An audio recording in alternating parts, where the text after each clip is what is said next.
This conference will now be recorded. Tonight I'm going to tell you the story of the evolution of Thomas Edward Lawrence to Lawrence of Arabia, a fairly well-known person, if only because of the movie made with Peter O'Toole.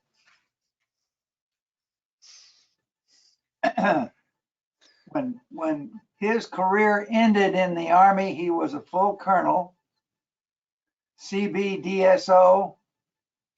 He died at the age of 47. Initially, he was an archaeologist. He became an Army officer. He actually became a diplomat, and he was an author. He was renowned for his role in the Arab Revolt. And the Arab Revolt itself started in 1916. And he was also well known because after the revolt got in motion, there was something called the Sinai and Palestine campaign against the Ottoman Empire. And he was, with Faisal, the leader of that campaign. The breadth and variety of his activities, and I'm not really going to be able to tell you about all of them, and his associations, and the skills to describe them in writing earned him fame as Lawrence of Arabia. George, can I ask a quick question?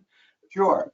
Was that warfare part of World War I, or did they sort of sneak under and attack because everybody was occupied with World War I?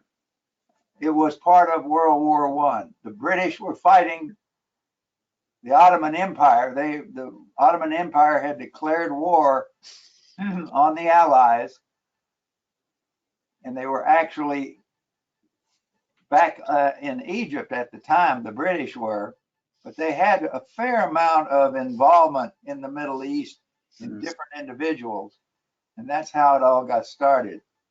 So the war had started before the revolt. Okay. Lawrence studied architecture and archaeology in school, and as a young man, he started making work-study trips to Syria and Palestine. His actual first time going there was in 1909. He was a young man. In 1911, he joined an expedition that was excavating a Hittite settlement along the Euphrates River, and he was there for 3 years. And if you read about his time there, he was really an archaeologist. He was not at that time involved in anything political. While he was there during that expedition, he learned Arabic. Also, while they were there, they made maps, and the maps that he and his associates made had strategic value during the outbreak of the First World War. That area was not very well mapped. The different cities were known, but not much else. As soon as the war began, he enlisted as an intelligence officer in the British Army. In 1916, so this was actually into the war, he accompanied a diplomat to Arabia, a man named Hussein ibn Ali, who was the Emir of Mecca, had proclaimed a revolt against Turkish rule. And that revolt was actually sponsored, or certainly strongly encouraged, by the British. And later on, I'll tell you more about what the British were doing with the Arabians. The first thing he did, or very early in his involvement, was he convinced them to aid Hussein's rebellion. He was actually sent to join the Arabian army of Hussein's son Faisal as a liaison officer. And actually, it was not quite that straightforward. At several different points in time, the British staff back in Egypt was not happy with Lawrence. They wanted to replace him, but somehow he managed to stay in the role long enough that he became critical to their success. Lawrence is most well known for writing a book named 7 Pillars of Wisdom. And I wish that Fred was here. Maybe Jim can tell you a little bit about it. I tried to read this book when I was a cadet, and I will acknowledge that it was very, very hard to read. But it's the story of the revolution and his part in it. During his encounters, he started a journal. So it really began during the war with a journal that he was writing. It became one of the major statements about the fighting experiences during the First World War. That the book is well known even today, and that was 100 years ago that it was published. It describes him organizing and fighting with the Arabs' guerrilla forces, battling the Turks. He also supported Allenby's conventional attack that came up through Palestine that defeated both the Turks and their German allies. There were German advisors with the Turkish Ottoman forces. For many years, it was the Bible for unconventional warfare. It really presaged both the British commandos and the American special forces.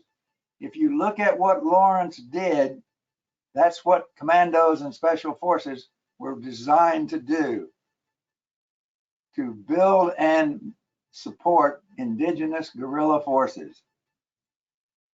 Now, what's the context of 1915, 1916? World War I had become a tar baby on the Western Front. There was a stalemate on the Western Front, and nobody actually made much of a change in the following 3 years of warfare except killing people. The Suez Canal, right here, was a key strategic objective of both the Ottomans and on the side of the English to be protected, because this was how they got to India and back and forth. So the Suez Canal is at the fulcrum of this whole story. It's why the British were so concerned with what was going on in the Middle East.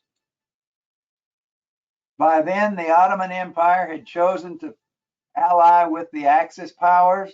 And not only that, the Ottoman Empire called for a holy war for the Arabs to rise up against the infidels. In this case, the infidels were the British and the French. Hey, George, can I interrupt you? Sure. On this map, is Egypt, was they part of the Ottoman Empire at the time? No. The Ottoman Was Empire, excuse me? Were the English in Egypt at that time? Yes, they were. Okay. Okay. Yep. An Arab uprising was stimulated by the British in the Hejaz. And this is what the Hejaz is, this area here. I'm going to show you a relief map later on that will explain why it is different from the rest of Saudi Arabia. These Arabs were centered in Mecca. Okay, you know where Mecca is. Mecca is the holy place to the Muslims. It is I guess, the birthplace of Muhammad. I'm not even sure of that. What the British did was promise these tribes people, and in particular the Sharif of Mecca, an Arab state after the war was over. They weren't real clear about what they meant about an Arab state, but in 1916 they promised the Arabs that if they supported the British, they would be rewarded. Later on, it didn't exactly turn out that way, or at least it didn't turn out that way as they anticipated. T.E. Lawrence in 1915, 1916 was poised in obscurity in Egypt. He was over here in Cairo working on a staff, doing work that he wasn't particularly thrilled with. Now, I want to give you some background on Saudi Arabia, and to a degree, it's been very educational for me to do this. You see these mountains? These are the western coast of Saudi Arabia. Here's where all the desert is. But these are along the coast. This is where the uprising started. At the onset of World War I, it was actually ruled by a patchwork of tribal rulers. The Sharif of Mecca, that's the one I'm going to talk about the most in terms of who in the hierarchical system was important, was here in Mecca.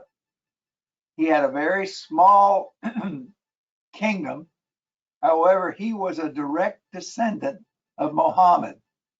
And as a direct descendant, this Sharif had a certain amount of authority that no interloper was ever going to get at that point in time. The Saudi royal family. Now that's the Saudi royal family that we know of today, but it was known as Al Saud, and it controlled Central Arabia, this area here. So that's where the preponderance of people were in Arabia. The Sharif of Mecca was the tribe that revolted. So the revolution started in here. Ibn Saud of the Al Sauds would not get involved in the Arab revolt. He had two different reasons for doing it. One of them was he was struggling with another tribe, the Al Rashid, and so he didn't feel at that time that it was appropriate for him to get into a struggle with the Ottomans. Not only that, another major factor was religion. As you might know, the Ibn Saud tribe, that's the one that's now in power there now, was Wahhabi Muslim. And the Wahhabi Muslims are strictly puritanical. The Sharif tribe was basic Sunni Muslim. Think of them as the liberals compared to the Wahhabi. Because of that, the Ibn Saud tribe would not participate in the revolution, and they never did participate in it.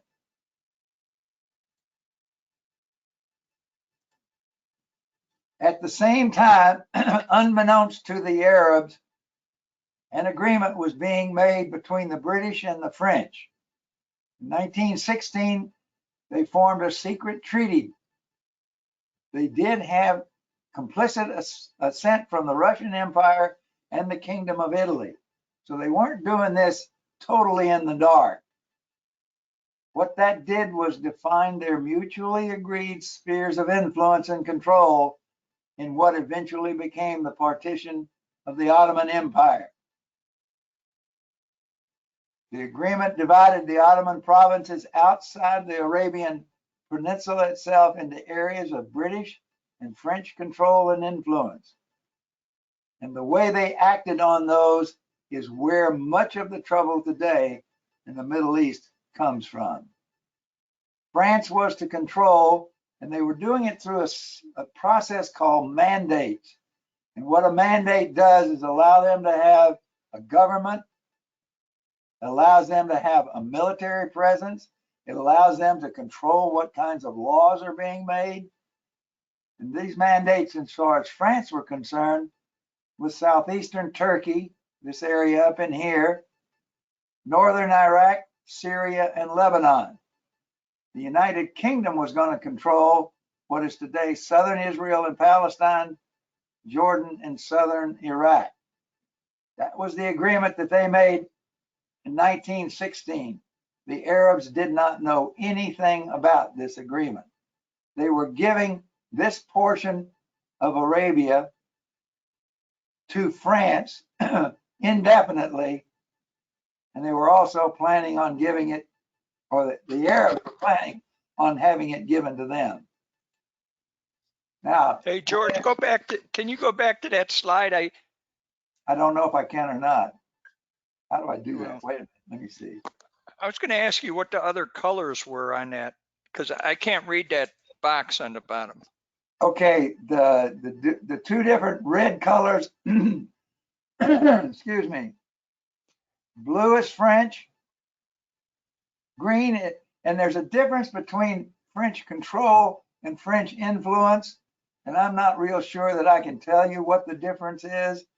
Let's just say in the control areas, they're completely in control, and in the influence areas, they have someone who's nominally orchestrating what's going on. The two different colors of red are British influence and British control. This area here, as far as this particular agreement is concerned, was not a part of the agreement. And that yellow area was British? Yellow was something called an Allied condominium, and I have no idea what that means. And that's Okay. Palestine. This is just an agreement between France and England in 1916. This is not what happened after the war. But I'm just saying this is what they did in the process of telling the Arabs that they wanted the Arabs to fight with them and that they were going to give them, quote, an Arab state. Okay, some key players. Enver Pasha was the war minister of the Ottoman Empire. The Ottoman Empire actually had a sultan who was the title leader, but actually the country was run by three pashas, one of which was Enver Pasha. He was the one that was the most influential in terms of the fighting that went on. Sharif Hussein bin Ali, he was the emir of Mecca. He was the 37th generation descendant of Muhammad. He is the person that the British chose to encourage to revolt. Faisal al-Hussein was his third son. General Allenby was Lawrence's eventual commander. And then I thought it would be interesting to call the Hejaz Railroad a key player. I'm going to talk a lot about that railroad because much of what you saw in Lawrence of Arabia and much of what went on during this conflict went on around this railroad. It was a critical part. It was the only transportation down into the southern part of Saudi Arabia. The railroad was a narrow gauge railroad, 3.5 feet from Damascus to Medina.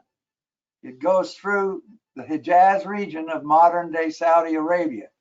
So this is the railroad that I was talking about. It was originally intended to go to Mecca. However, it was not finished because of the First World War. To get to Damascus, they had a different railroad, but it was not narrow gauge. And I don't know why. I don't know why they had a different gauge, perhaps because of construction requirements. That was a problem. What it meant was Damascus was actually the end point of the railroad. Construction had been interrupted by World War I when it reached Medina. At that time, it was 250 miles short of Mecca. This piece of railroad right here was 800 miles, and it was almost a constant target of Lawrence and/or other insurrectionists. The main purpose of the railroad, though, was to facilitate Muslim pilgrimage. Remember, the pilgrimage went down this way, all the way from Mecca to Medina, and this is how the pilgrims were supposed to be able to get to Mecca. It had a secondary purpose, though, and that was to facilitate the transportation of military forces. So the Ottomans used it, the Turks used it to move military transportation of troops and material back and forth down into the Hejaz. Now, a slight deviation, but it was important, was the Battle of Gallipoli. The campaign in Gallipoli actually took place before the revolt, from February of 1915 to January of 1916. Britain and France, now I'm going back to the Suez Canal, wanted to weaken the Ottoman Empire, and they wanted to take control of the straits here of the Dardanelles. That was their objective with the Gallipoli campaign. They believed that with Turkey defeated, and this would defeat Turkey, they believed, the Suez Canal would be safe. It would also provide them with an Allied supply route coming up through the Dardanelles by Constantinople to warm water ports in Russia.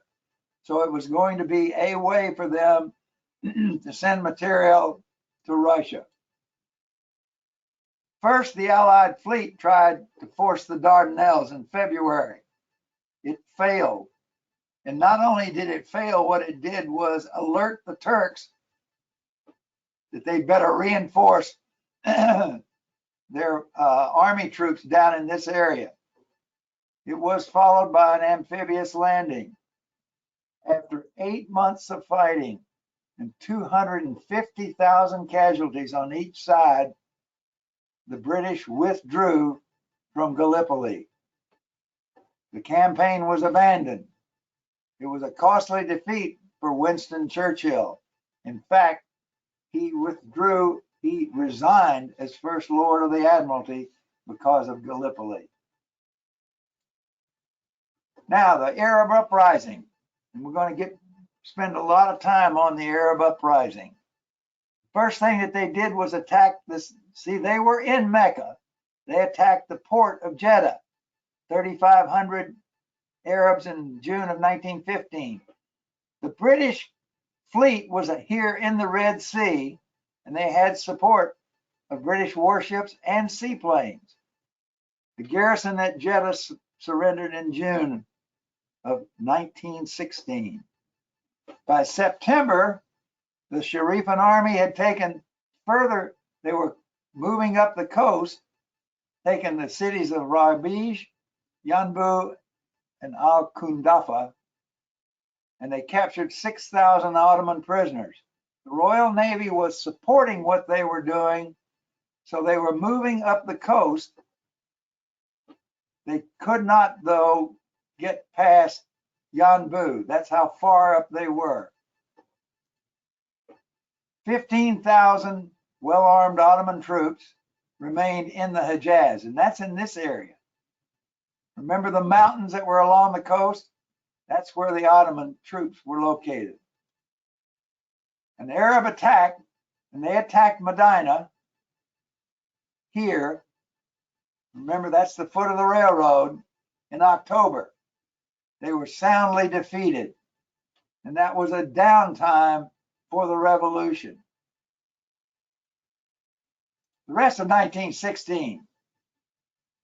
The Arab Uprising was a political mess. As I said earlier, they didn't get as many tribes involved as they'd like to think they needed to do what they were trying to do. The major tribe, Al Saud, didn't get involved at all. They asked for British military support, and the Brits equivocated. And one of the reasons they equivocated was they did not want to irritate the French. They were afraid that if they did too much with the Arabs, the French would see that as a threat to their plans,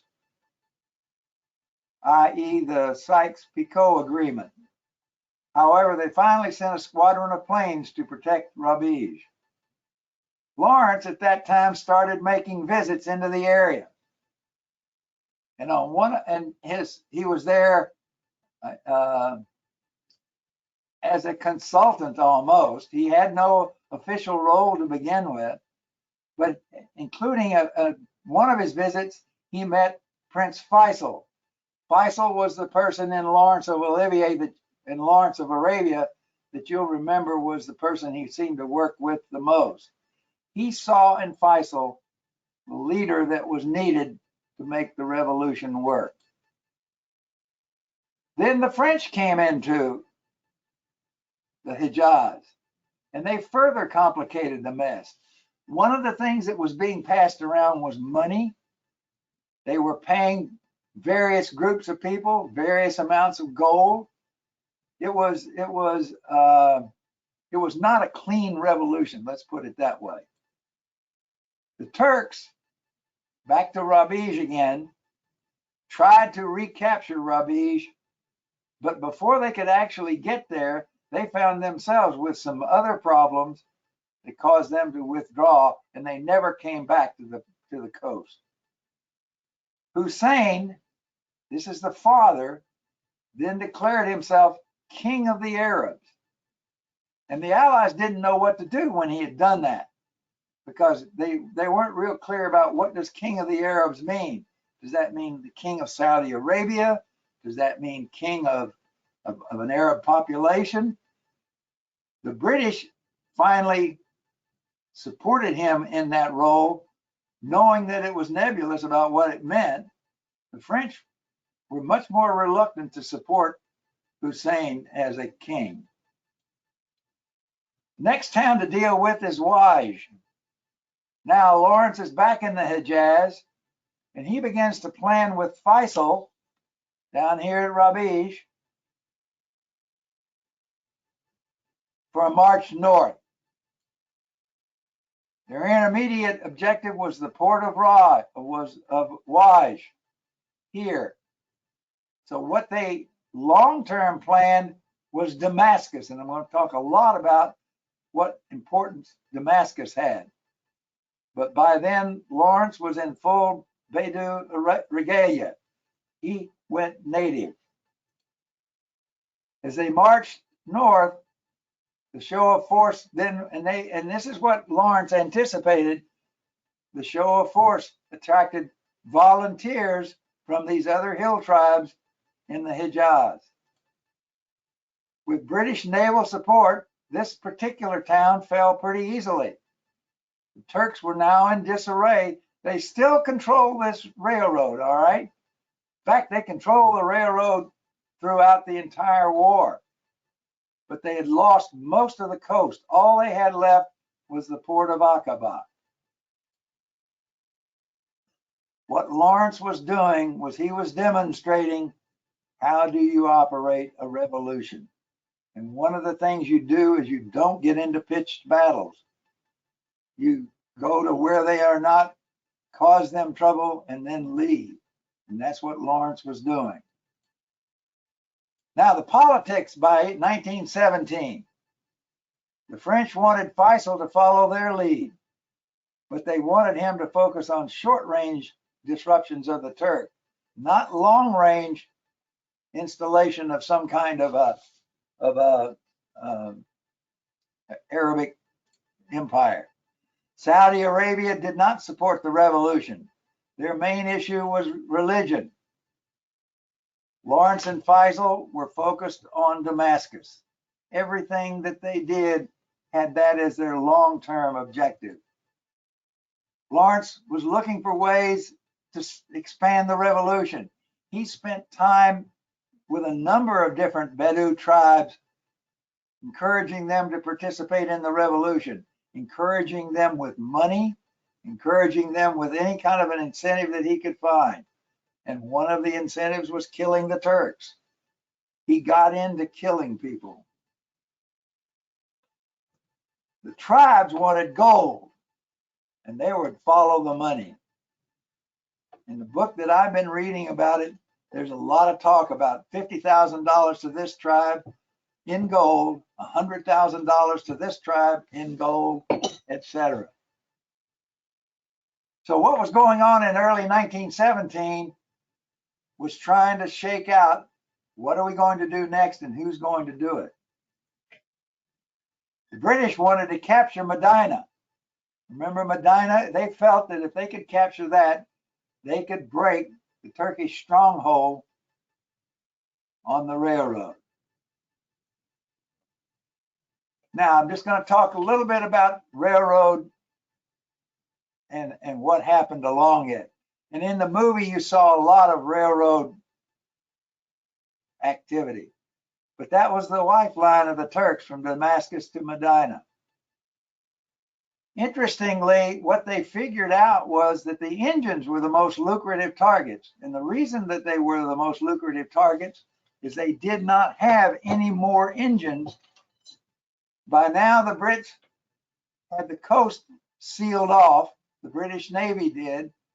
There wasn't any way for the Ottomans, to get any more engines to the railroad. They were irreplaceable. First rail of the revolt was actually not led by Lawrence. It was led by another man, and it was a success. And what they liked to do was make a homemade bomb, a homemade mine. And they had a very, very basic process for detonation, detonated under a train engine. A lot of that occurred. Later, though, Lawrence personally led many raids on the railroads. He also led raids on the stations and raids on the bridges. They were doing everything they could. This is the guerrillas, to cause problems along this line. At the time, there was a large Turkish garrison at Medina. They had tried to capture it once and they weren't going to try again. Medina never surrendered. It stayed under Turkish control until the end of the war. Another diversion. I thought this was something you might be interested in. Don't know if you've ever heard of the Arab Legion, but in the middle of the ongoing attacks of the railroad, many coordinated by Englishmen other than Lawrence, he was not the only person with these tribes people. An idea was shaped by the Brits. And the idea was to form an Arab Legion. And what it would be is a group of Arab enlisted men and non-commissioned officers, but led by British officers and funded by the British. In fact, where a number of the troops were going to come from was Turkish captives. Following the conclusion of the war in 1923, a colonel named Peake, who had been with Lawrence in World War I, formed and reorganized the Arab Legion. In the Arab-Israeli War, 20 years later, the Arab Legion was really the only effective force on the side of the Arabs against the Israelis. By then, there were 4,500 men in its force of 6,000 available for combat. It was the only Arab army that could retain Palestinian territory against the Israelis. And I'm not sure when the Arab Legion was disbanded. But even in 48 and 49, it was still being led by British officers. Aqaba. Remember Aqaba? It was the last Turkish stronghold on the Red Sea. Aqaba is here, and it's actually up at the head of a long inlet on the Red Sea. It was unassailable from the sea, and the reason it was unassailable was once you got ashore, if the Turks had the high ground, you couldn't get it away from them. It was surrounded by mountains on the north and the east, connected to the interior by a long gorge. This was the access that Lawrence sought. Lawrence and a Hawaiian tribal leader named Auda led a 600-mile trek through the desert. That was one of the major stories of Lawrence of Arabia, to Aqaba. And they got to this gorge and came down the gorge. And from the land, Aqaba had no defense at all. It fell very easily in July of 1917. Now, Lawrence did not get British hierarchy approval to do this. And the reason he didn't was because he thought, and I think he might have been right, the Brits would see this as something that was a problem for the French. French did not want this kind of successful action being taken by the Arabs. So the Brits did not know that Lawrence was doing this. However, at this point in time now, the revolt was linked up with a planned British offensive, and this was the plan to go up the coast of Palestine. The revolt was now linked up to it. A general named Allenby comes into the picture. In June of 1917, he became commander of the Egyptian Expeditionary Force. Its objective was to drive the Ottomans back and capture Jerusalem. However, the Arab revolt had not ended at Aqaba, because Allenby brought Lawrence into his presence. Lawrence then encouraged Allenby to use the Arabs as the right wing of his expeditionary force. Their role would be to harass the Ottoman flank as the expeditionary force drove up the Mediterranean coast.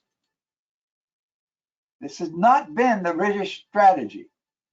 It changed because of what happened at Aqaba and how their successes in the Hejaz gave them the opportunity to attack the Ottomans both frontally and from the flank. The British continued to supply the Arabs 30,000 rifles and ammunition, Rolls-Royce armored cars, and here's the crux of it, more gold. They also built landing strips in the desert for the Royal Flying Corps. So they were bringing in what we would probably call fighter bombers to support the attacks on the railroad. Here's the offensive. Lawrence had spent months enlisting the tribes in Syria and Palestine. He was no longer specifically working with just Faisal. He was up in this area here, going from tribe to tribe, money in his pocket, opportunity in his voice, telling them about the successes that had already occurred, telling them about the potential in front of them.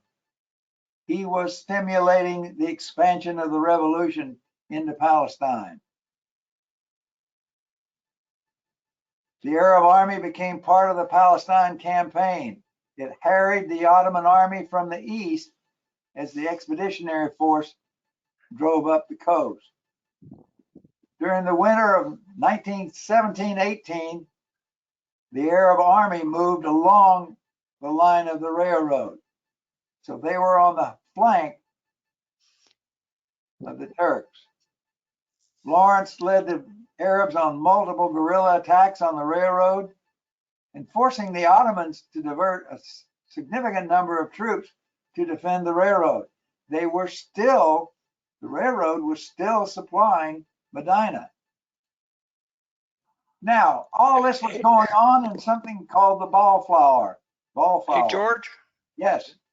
Question, that expeditionary force, was that British troops or Australian? These were, well, it was British led.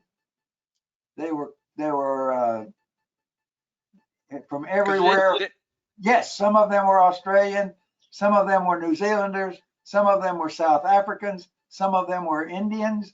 Yeah, they were colonial troops, but mostly Indian. Mostly colonial troops, that's correct. Yeah, because Australia fought at Beersheba Springs there. And yes, they did. Did you watch that? Did you watch that? Yes, I did. Wasn't that something? Yeah. Okay, Ballflower. As the fighting in Palestine intensified, what the British realized was they needed the support of Jewish settlers in that area. What they really wanted was the Jews to act as spies. The question was how to get that support. In November, Foreign Secretary Balfour wrote a letter to Walter Rothschild. In that letter, he stated His Majesty's government, and this was coming now from the Foreign Secretary, views with favor the establishment in Palestine of a national home for the Jewish people. And basically what they did was they gave away more of the land that they had told the Arabs they were going to have control of.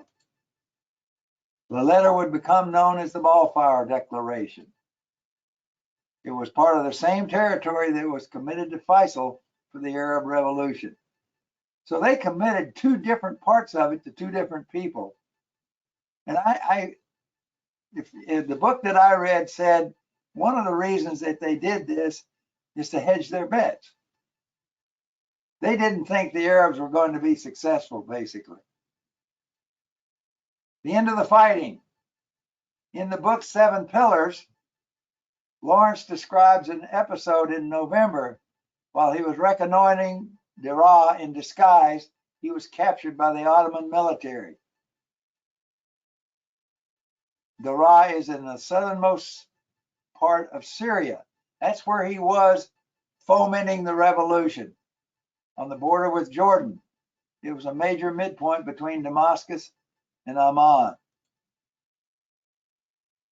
Lawrence was badly beaten, sexually abused by the Bey and his guardsmen. I thought I'd throw this in. Some scholars think he made it all up because, among other things, they didn't know who he was. They thought he was just an Englishman. During the subsequent battle at Megiddo, Lawrence led raids cutting the rail line all over the place. So Lawrence was in about 10 different places all at the same time. The northern line at one place, the western line at another, all in northern Palestine. So by 1918, the Turks were in disarray. Damascus fell to Allenby. Damascus now is in Syria, before Lawrence and Faisal could arrive. But for all intents and purposes, by the time they got to Damascus, the Ottoman Empire was out of the war. Damascus, that was the objective of the revolution from the very beginning. It was going to be the center of the new Arab state. Lawrence was instrumental in establishing in Damascus under Faisal a provisional Arab government in the newly liberated city. He had tried to convince his superiors in the British government that independence was in their best interest. Having given the place away several different times, he met with mixed success. The secret agreement between France and Britain contradicted the promises of independence that he had made to the Arabs and frustrated his work. Faisal's rule in Damascus ended in a year. The French were unhappy. Remember, this is their mandated area. They then brought French regular troops against Faisal's very small forces, defeated them at Maysalun, and they entered Damascus. That ended Lawrence's dream of an independent Arabia. The end of the dream. Arabia had been liberated, but his hope that it would be a single nation was dashed. Part of the problem was Arab factionalism. If it sounded like the Arabs were cooperating with each other, they weren't. He returned to the United Kingdom a full colonel. He went to the peace conference as a member of Faisal's delegation, not as a member of the British delegation. Here he is as a member of Faisal. This is Faisal. The Versailles Peace Treaty mandated zones of responsibility, as I showed you much earlier, with France and Lebanon and Syria. The country of Saudi Arabia evolved. It became the kingdom of the Ibn Saud tribe. The end of Lawrence's life. He appeared before King George V and refused the medals that were offered to him. The story was they were going to offer him a Victoria Cross for the capture of Aqaba.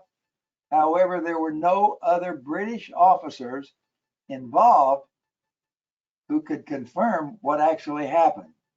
So they did not make him an offer of a Victoria Cross. They offered him a DSO. He didn't take it. Later in life, he finished and published Seven Pillars of Wisdom privately. I think he made 200 copies of it, gave them to certain specific people, and then it was not published. Churchill said it ranks with the greatest books ever written in the English language. He was both famous and infamous. He was lionized in the world in Lowell Thomas's with Allenby in Palestine and Lawrence of Arabia. He did not like all of the foufra, so he joined the RAF under a pseudonym.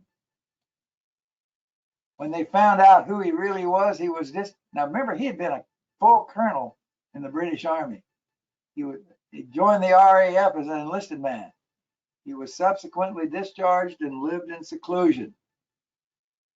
He died in a motorcycle accident in 1936. Mourners included Winston Churchill. I thought you might like an epilogue. How did all this turn out for this other group of people? Remember, I told you that Faisal was briefly king of Syria. However, it was under the French mandate, and the French did not like the way he was running it. His father, this is the person who started it all to begin with, Sharif Hussein bin Ali, refused to ratify the Treaty of Versailles. Eventually, he was forced to abdicate by Ibn Saud in Saudi Arabia. Faisal became king of Iraq in 1921, and for 13 years under the British mandate, he was the king. He attempted to unite all of the disparate tribes in his kingdom. Iraq joined the League of Nations in 1932, but before he could finish his work, Faisal died in 1933. The country fell into chaos. Eventually, you know what happened in Iraq. His brother Abdullah, who also worked with Lawrence in the revolution, became the king of Jordan. At the time, it was in the British mandate, but eventually Jordan became independent and Jordan prospered, and his brother's line is now the king of Jordan. So these people who participated in this revolution, they didn't come out of it empty-handed. And with that, I conclude the talk. And what else would you like to know? George, Very interesting, Well, George. Only was very Appropriate. the Ottoman Empire was mostly Muslim? Yes. Yes, although if you remember the talks that I gave about stuff in the Balkans, there were also Christians and there were also especially Eastern Orthodox Christians. So it was not solely Muslim. Let's put it that way. Well, They one of allowed the, other religions. yeah, Yes, they did. well, they might have allowed other religions, but you couldn't convince Armenians of that. That's I true. mean, what Although they did to the Armenians, Armenian population was probably one of the greatest tragedies in World War I. and they were Christian. Yes, they were. And the thing is, though, they purportedly killed either between 600,000 and 1.5 million, Oh yeah. and 200,000 women and children. They forced them to become Muslims. The head of the Ottoman Empire, the Caliph, he was Muslim. However, the triumvirate, the Pashas who were running the war, they were not religious based. They were just, I guess you'd call it nationalistic. So they were not, I don't know who sponsored, who promulgated the genocide of the Armenians. I don't know who did that. Was Lawrence Christian? Yes. I imagine so, right? Yes. Yeah. Although I don't know that he was a practicing Christian. But they never questioned his faith, right? His When he father- was working with those. His father was a minister. So I'd say certainly that was his heritage. Yeah. But the other Muslims never questioned his faith when he was working with those guerrillas, right? I don't know that. I don't, if you're reading something that somebody's written 60 years after the fact, there are some things they pay attention to and some they don't. And I don't know how his religion impacted on his effectiveness. His effectiveness, as much as anything else, was his encouragement of them with money and opportunity. And he understood guerrillas are not going to defeat mainstream forces. but they can sure as hell cause a lot of trouble. Well, you're basically saying, George, you have the reason why I talk about Armenia is I've had some very nice friends when I worked up in New York that were Armenians. A very good friend of mine was Armenian, and they hated the Turks, Yep. needless to say. But the Yep. thing is, though, I never understood why or who Yeah. propagated Well, it'd be this. interesting to do a program on that, that part of, Turkey and Because it seemed like a lot of people were against the Turks. Well, by the First World War, the Turks were old and dying. They were functionally, the Ottoman Empire was no longer healthy. It was no longer, had no, the, but the new young Turks were trying to change that. absolutely. That's They- who the Pashas were. Absolutely. Yeah, They were trying to get rid of the old way. but they still didn't like the Armenians. Right? Okay. Yeah, evidently. George, that was very informative. Thank you very much. Well, I'm glad you liked it. I enjoyed doing it.